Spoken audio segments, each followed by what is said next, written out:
Við ætlum að fá að heyra fregnir austan úr Rangárþingi. Ísólfur Gylfi Pálmarsson á línunni. Hann Já, sæll og blessaður. á Hvolsvelli. Sællvertu, Ísólfur, hvernig sækjum við að þér í dag? Þakka fyrir, þú sækir bara mjög vel að mér. Á degi íslenskra tungu, nú verðum við að vanda okkur. Það búið að vera mikið að vera hér í dag. Já.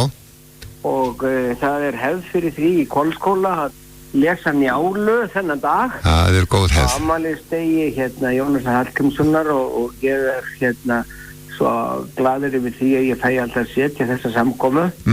Já. Og þetta mjög fjölbreytilegt og skemmtilegt og skólanum og náttúrulega bæði þeim sem stjórna skóla og kennarar og starfsmenn og svo þetta nefnir allir mikil sóma. Já.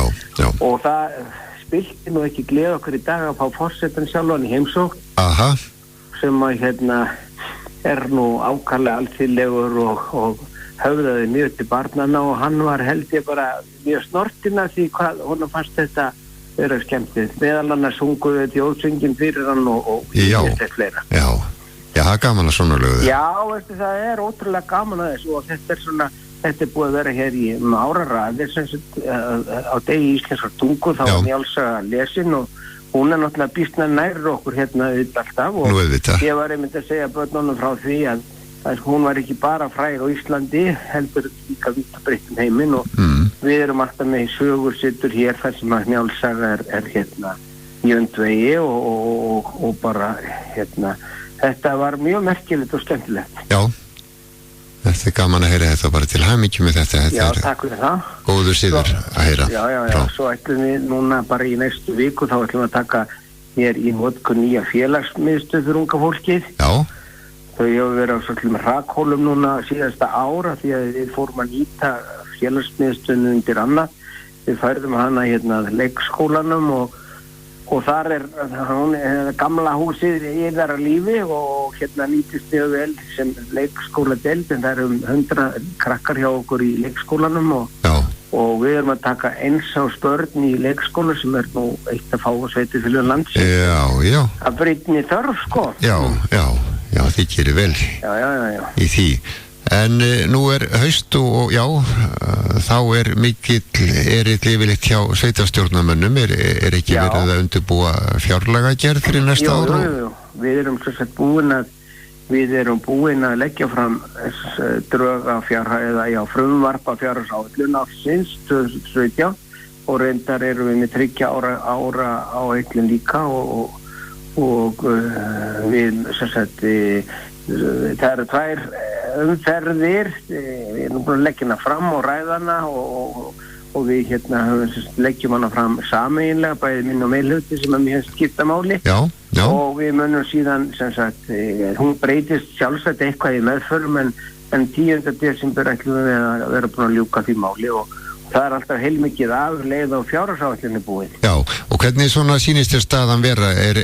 Sveitarfélagið Rangárþing eystra að koma vel undan síðasta ári og stefnir í gott ár næst? Já, ég sýnist að allavega við komum betur út úr því heldur síðasta ári og þar að segja 2015 en mjög sýnist það og það sem náttúrulega ólega skemmtilegt þetta núna, það svo mikið að vera sko, það að vísa hér eldfjallamiðstöð sem að reynir nú ekkert á pingjunni hjá okkur vegna þess að við fáum bara fasteigna gjöld og gatnagerðargjöld síðan, sem gatnagerðargjöld og síðar fasteigna gjöld af þessi framkvæmd, en auðvitað þurfum við að leggja vatn og það ímist kostnaðar sem þessu fylgir en þetta auðvitað mjög spennandi og í dag var einmitt fulltrúi í eldfjallasetursins að ræða við fólk þeir eru farnir að auglýsa eftir starfsmönnum og þetta náttúrulega ægilega spennandi. Síðan verið að byggja hér hjúkrunar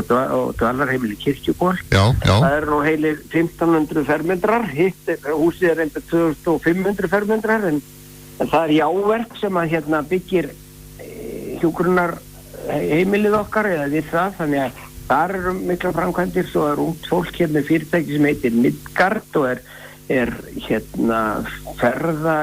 eru í ferðaþjónustu og þau keyptu hér gamla stóra steipustöð og eru að breyta henni í hostel og ferðarstöð og það og það náttúrulega svolítið skemmtileg hugsun á bakvið það að nýta hús sem að í raun og veru bara stóð aukt en var gríðarlega stórt. Suðurverk átti þetta hús á sínu tíma og setna N1 og þetta það riðar alltaf lífi og þau stefna því að geta opnað jafnvel þetta hostel í upphafi næsta árs. Já, þú nefndir þarna heilbrigðismálin, nú heyrði ég það á dögunum að þið eru að með undirskrifta áskorun til læknis. Það er reyndar svona grasrótar dæmi, það er ekki sveitarfélögin hér standi ekki fyrir því en það er nú pingulítið misskilningur í því öllu saman vegna þess að það var nú viðtalið í fréttablaðinu og þá var þetta svo að þetta væri bara snerti bara Rangárþing eystra en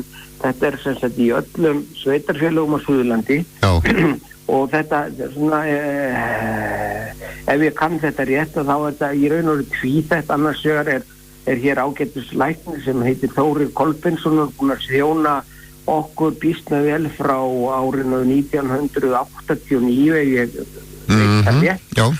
Og hann hann er í 75% starfi en vill gjarnan vera í 100% starfi og okkur finnst það líka bara eðlilegt. Hann er á svæðinu, býr rétt við Hellu og eins og ég segi búin að þjóna okkur og afar traustur en einhverjir segja hann sé jafnvel á förum og fólki vald ástæði til að hvetja hann til þess að vera hér áfram og svo framvegis og hitt var varðandi þessa undirskrifta söfnun það helga það er í raun og veru tengist þjónustu HSU frá klukkan 4 daginn til 8 mótni. Það sem sagt menn er að biðja að svo þjónust að fari fram hérna á þessu svæði en ekki bara í hérna á Selfoss. Akkurat. Þetta er svona öryggisatriði Valdimar sem skipta auðvitað íbúna greiðlega miklu máli. Mér skilst að það eigi afhenda þessa undirskrifta lista sem er bara heilmikil doðrandur en mér sagt núna á föstu daginn kemur. Þannig að þetta kennir ímissa grasa. Ég heyri það. Svo er svo ég gleymi nú einhver, þá er til dæmis verið að hjúka við nýtt hótel hér í Skálakoti undir Eyjafjöllum. Sem verður svona luxushótel með svítum og tilherrandi. Og svo er líka gaman að segja frá því að bændur það eru bara 6 fjós hér í byggingu, svona nútíma fjós sem að líkjast meira höllum heldur en eftir fjósum.